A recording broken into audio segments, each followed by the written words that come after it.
यदा यदा हि धर्मस्य ग्लानिर्भवति भारत अभ्युत्थानम् अधर्मस्य तदात्मानं सृजाम्यहम् परित्राणाय साधूनां विनाशाय च दुष्कृतां धर्मसंस्थापनार्थाय संभवामि युगे युगे। आप सभी को नमस्कार। वैदिक उपासना पीठ की ओर से मैं तनुजा ठाकुर भगवान शिव के चरणों में वंदन कर उत्तिष्ठ कौन्तेय नामक इस व्याख्यान माला में आपका पुनः स्वागत करती हूँ। आज का विषय है लव जिहाद को क्रियान्वित करने हेतु अपनाए जाने वाले विविध हथकंडे। कल हमने लव जिहाद का अर्थ, उसके उद्देश्य, उसके माध्यम से होने वाले इस्लामीकरण तथा उससे देश को होने वाली हानि के विषय में जानकारी प्राप्त की थी। आज हम लव जिहाद में मुसलमान हिंदू युवतियों को फंसाने हेतु किस प्रकार के हथकंडे अपनाते हैं, इसके विषय में जानेंगे। क्योंकि जब हम लव जिहाद हेतु उनके द्वारा क्रियान्वित किए जाने वाले घृणित पद्धतियों से परिचित होंगे, तभी हम उनसे हमारी हिंदू युवतियों को बचाने हेतु प्रयत्न कर पाएंगे। जैसा कि आपको बताया जा चुका है कि लव जिहाद एक आंदोलन है जिसमें मुसलमानों का एक वर्ग विशेष युवाओं को दिशा निर्देश देकर सब कुछ नियोजनबद्ध रीति से करवाते हैं। अतः इसके अंतर्गत अनेक प्रकार के हथकंडे अपनाए जाते हैं। उनमें से कुछ हथकंडे जो कुछ हिंदुत्व निष्ठों के शोध एवं पीड़ित युवतियों की स्थिति को देखकर ज्ञात हुए हैं, उसे संक्षेप में बताती हूँ। मुसलमान युवक विद्यालय एवं महाविद्यालय के समक्ष दोपहिया वाहन लेकर हिंदू युवतियों को फंसाने के लिए घूमते हैं। जहांगीर रजाक नामक केरल के महाविद्यालय में पढ़ने वाले विद्यार्थियों ने इसी पद्धति से 42 युवतियों को फंसाया।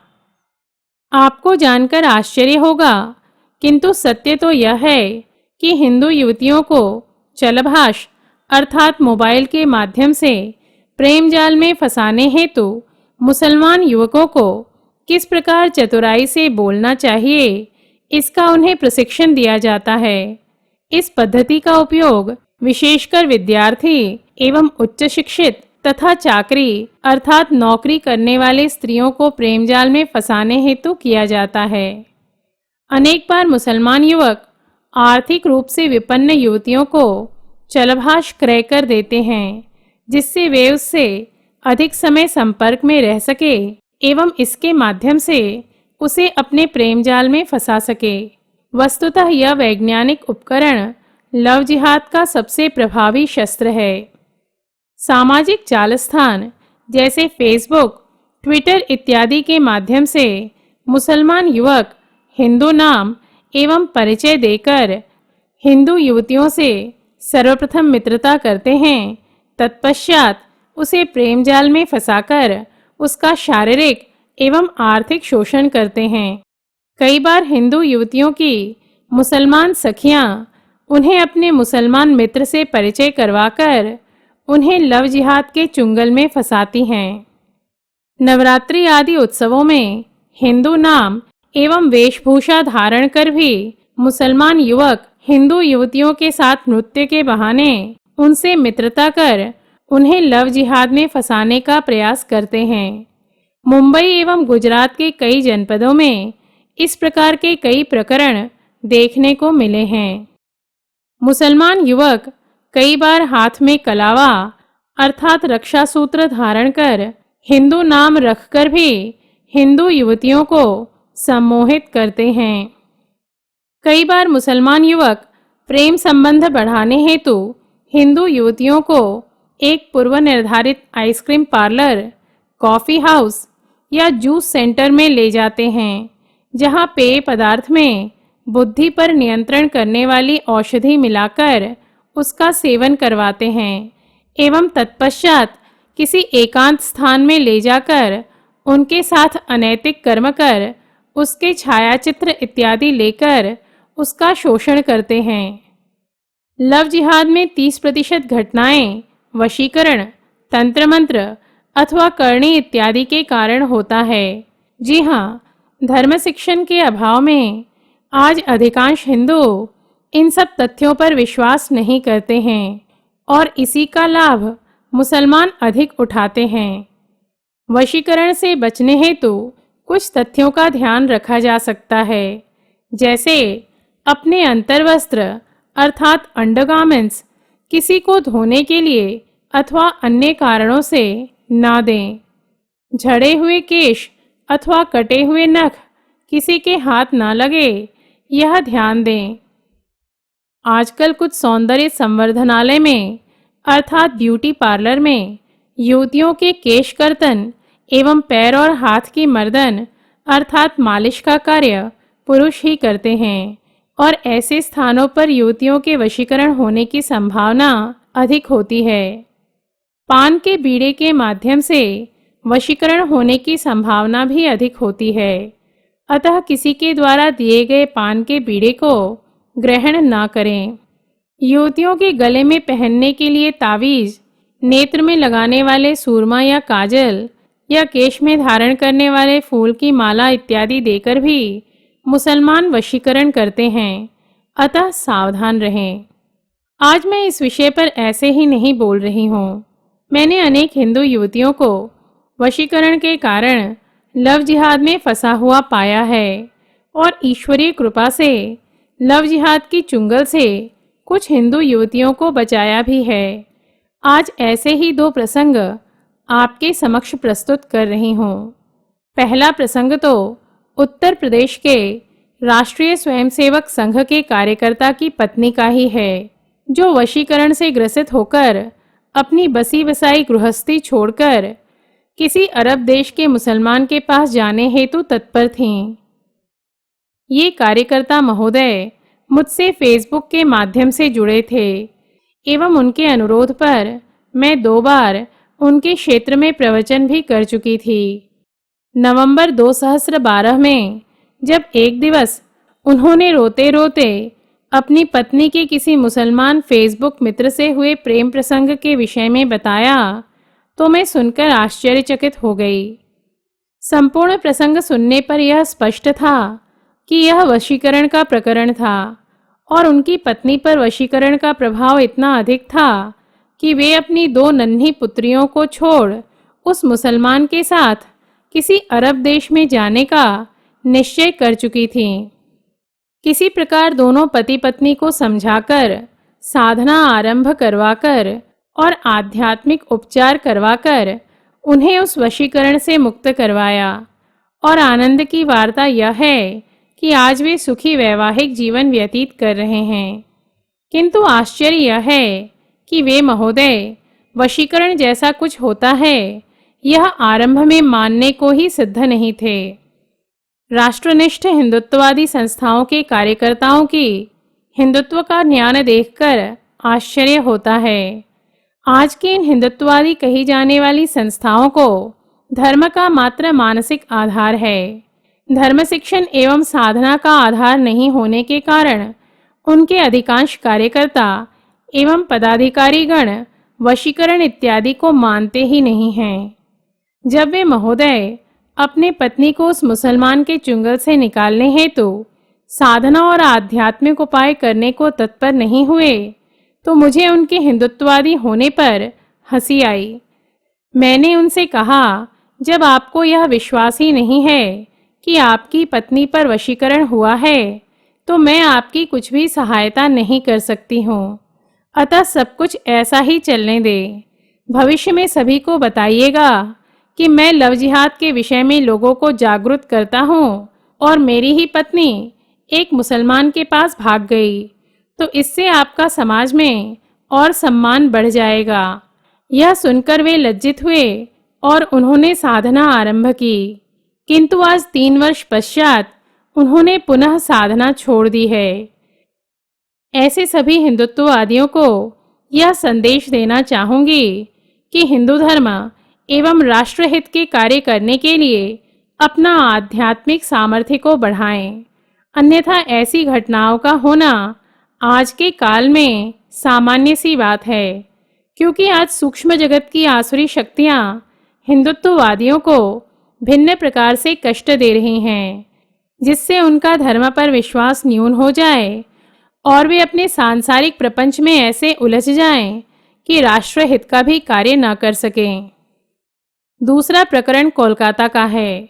वहां भी एक नाबालिग युवती को एक युवा नृत्य सिखाने वाले मुसलमान नर्तक ने प्रथम बार उसे दूरदर्शन के किसी कार्यक्रम में देखा था। वह युवती अत्यधिक सुंदर है और जिस नृत्य विद्यालय में वह नृत्य सीखती थी, वहीं नृत्य शिक्षक बनकर वह मुसलमान आ गया और उससे मित्रता की।